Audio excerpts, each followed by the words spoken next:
Good morning everyone. Mabilisang basa lang tayo sa daily reading plan. Pang day 15, November 16, 2021. Job chapter 40 hanggang 42. Basa. Moreover, Job 40 guys. Moreover, the Lord answered Job and said, Shall he that contendeth with the Almighty instruct him? He that reproveth God, let him answer it. Then Job answered the Lord and said, Behold, I am vile. What shall I answer thee? I will lay mine hand upon my mouth. Once have I spoken, but I will not answer, yet twice, but I will proceed no farther. Then answered the Lord unto Job out of the whirlwind and said, Gird up thy loins, now like a man.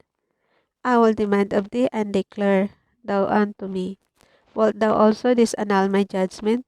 Wilt thou condemn me, that thou mayest be righteous? Hast thou an arm like God, or canst thou thunder with a voice like him? Deck thyself now with majesty and excellency, and array thyself with glory and beauty. Cast abroad the rage of thy wrath, and behold every one that is proud, and abase him. Look on every one that is proud, and bring him low, and tread down the wicked in their place. Hide them in the dust together, and bind their faces in secret. Then will I also confess unto thee that thine own right hand can save thee. Behold now Behemoth which I made with thee, he eateth grass as an ox. Lo now his strength is in his loins, and his force is in the navel of his belly. He moveth his tail like a cedar, the sinews of his stones are wrapped together. His bones are strong pieces of brass, his bones are like a bars of iron.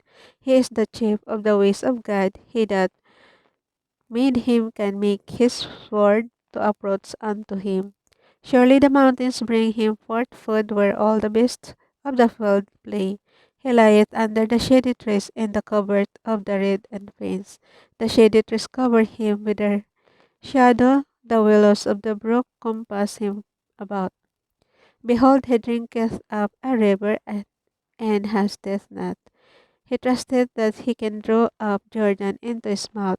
He taketh it with his eyes, his nose pierceth through snares.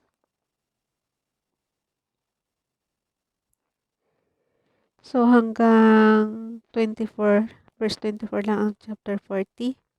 Dito na tayo sa chapter 41.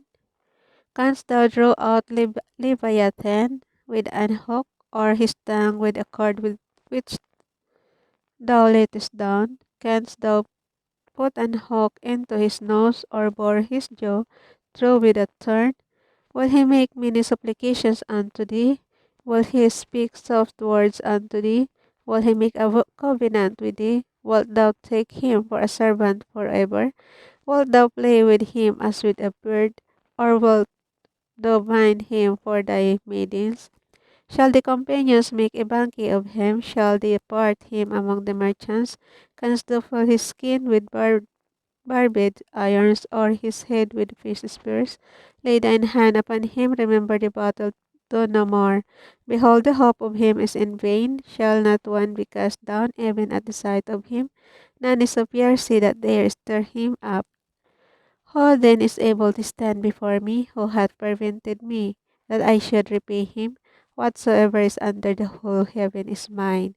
I will not conceal his parts, nor his power, nor his comely proportion.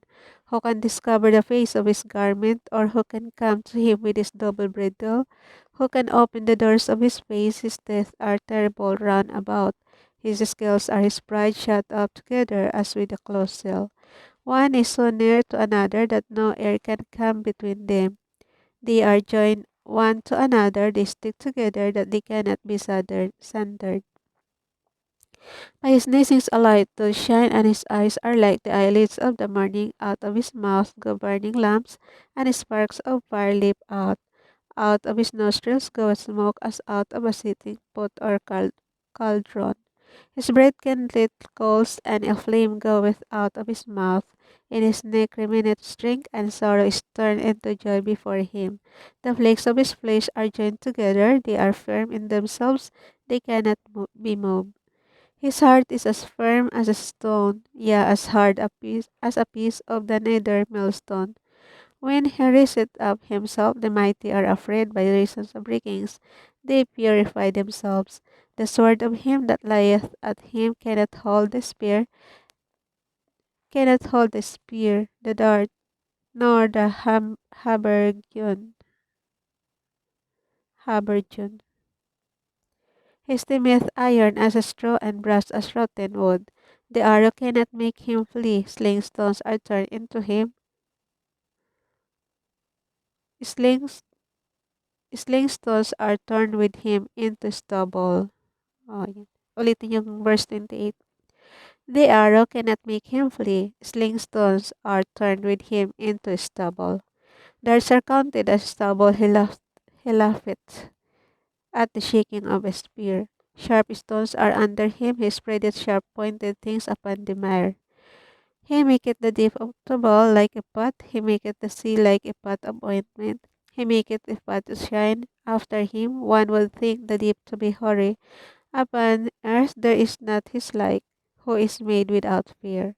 He beholdeth all high things. He is a king over all the children of pride. Chapter 42, the last one. Then Job answered the Lord and said, I know that thou canst do everything, and that no thought can be withholden from thee. Who is he that hideth counsel without knowledge? Therefore have I uttered that I understood not. Things too wonderful for me which I knew not. Here I beseech thee, I will speak. I will demand of thee, and declare thou unto me. I have heard of thee by the hearing of the ear, but now mine eye seeth thee. Wherefore I abhor myself, and repent in dust and ashes.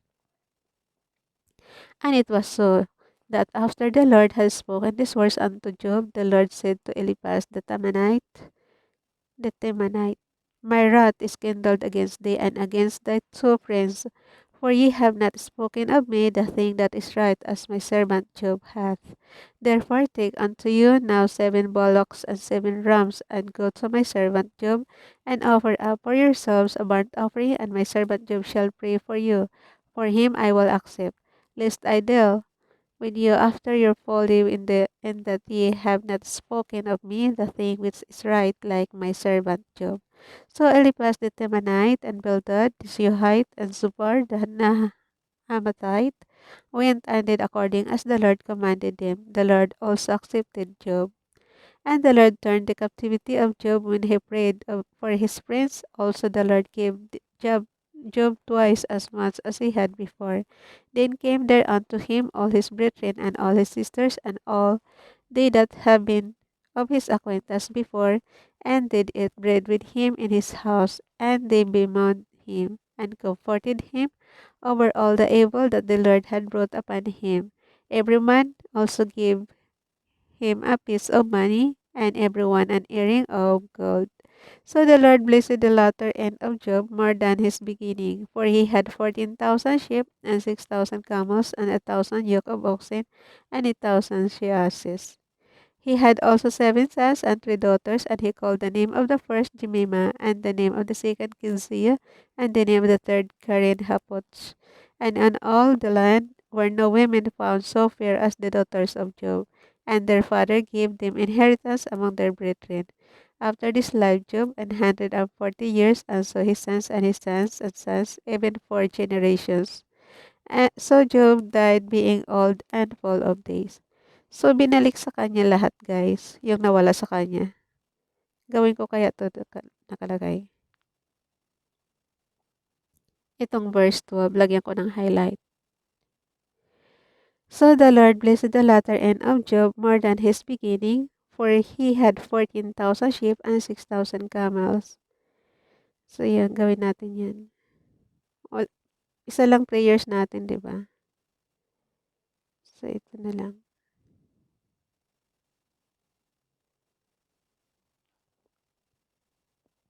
Ika-crop ko na lang siya. Job 42 verse 12.